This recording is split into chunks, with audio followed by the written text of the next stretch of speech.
Great job, Eagles. Well done. It'll be great to have you here next year in London. Congrats, USA Eagles and Coach Tolkien, on your victory over Uruguay. Good luck in London in the World Cup next year.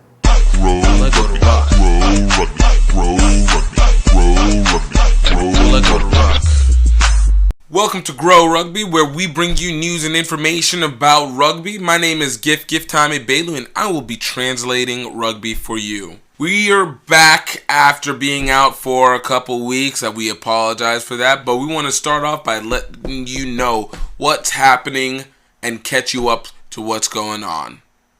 On March 29th, we got a chance to see the USA take on Uruguay and win to get the 2015 Rugby World Cup qualifier match, defeating Uruguay 32-13.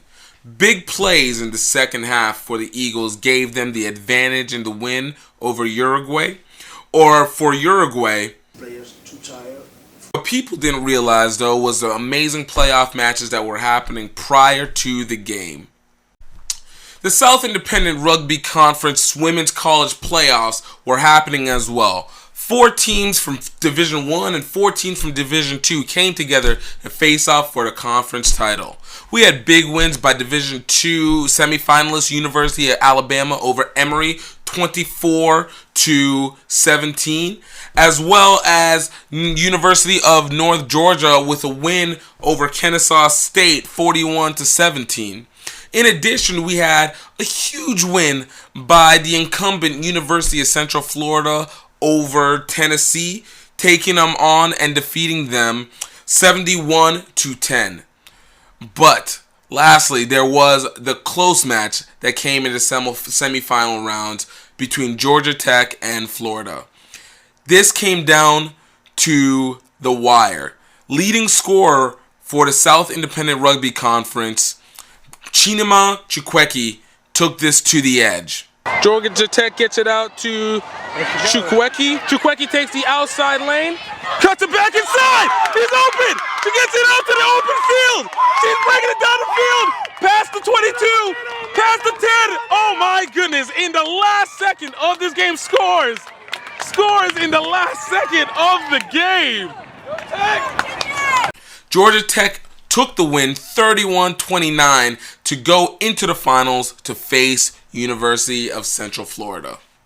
Championship matches came to Division 1 powerhouses 5-0 UCF versus 6-0 Georgia Tech, as well as Division 2's University of Alabama versus University of North Georgia. UNG was able to defeat Alabama 32-28 to take the Division 2 title and set them up to go on to the Sweet 16s. Next up was Division 1 Showdown. Number 1 seed South Independent Rugby Conference North champion Georgia Tech facing off against number 1 seed South Independent Rugby Conference South champion University of Central Florida. Big plays by UCF's Shannon Steele and Cassidy Davis, as well as major runs by Georgia Tech's Chinema Chukwueke, made this a match to watch. But UCF was able to overrun Georgia Tech and get the final win, 56-24. Yeah, we're just going to keep moving forward, one game at a time. C16 is next, we get through that, and keep moving forward. In other college playoff news, Loyola had lost to Mount St. Mary's University in a last-second battle, 24-23, in the NSCRO Mid-South Atlantic Championship. So we want to be able to congratulate them for doing such a good job, and congrats to the Mount St. Mary team for making it on to the next level. And in final score recaps, we want to congratulate Deep South High School Rugby champion Shaw High School out of New Orleans for their second consecutive championship. They defeated in-city rival Brother Martin 47-22. Our last and final story for the day, USA Rugby has announced that they have finally come to an agreement with the world-famous New Zealand All Blacks. Not the Maoris, the actual All Blacks. Get excited, people. A venue has been found, and it will be held in Chicago at Soldier Field. The date for this match will be November 2nd, just outside the autumn time for tier rugby. but it doesn't matter because this is going to be awesome. This match is going to cost USA Rugby $1 million for the All Blacks to come. In my opinion, a very cheap price to have the premier team to come and play on U.S. soil against the USA Eagles for the first time in history. If you can't take appreciation to that, I don't know what you can take appreciation for.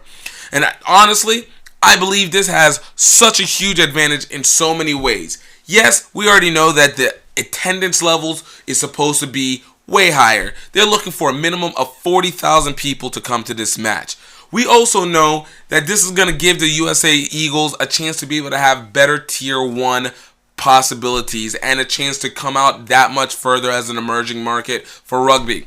These are the obvious things, but the one thing that most people will not pay attention to and what they don't realize is that the usage of Soldier Field will open up the opportunities for more cities to be able to take on international games, namely USA Eagle games, so that they can be able to see it in their own cities. At this point right now, all you get a chance to do to see this game is to have a venue that is pretty much a glorified soccer stadium, a glorified professional soccer stadium. So I want to give big commemoration to the USA Rugby organization for being able to utilize Soldier Field, and hopefully with the tweaks they'll have to make, it will be able to get the field to a premier size.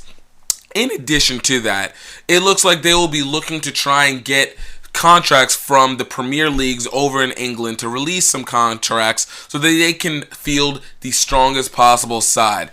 If you can't tell in my voice that I am super excited to have a chance to be able to see the New Zealand All Blacks play against the Eagles, even if it's an overmatched battle over the USA Eagles, I don't care, because that is such a huge jump for both sides of the teams, Eagles and the All Blacks. So as this starts to develop, we will let you know and see how everything ends up finalizing out. Well, guys, that's all that we have for today. You can find more information that we present on www.gifttimerugby.com. That's gift time with 2 T's. It'll be right here down below. Or you can follow us on Twitter at gifttimerugby, or like us on Facebook, facebook.com/gifttimerugby. And if you guys have any questions or inquiries for us, please don't hesitate to ask us. Always like, subscribe, and share this video so that we can be able to bring more information out to you. We'll bring more updates more consistently, and we'll try not to have any more 2-week breaks. But you guys, I hope you all have a great day, and always remember, if you lived a rugged life, please don't forget to grow rugby. You guys have a great day.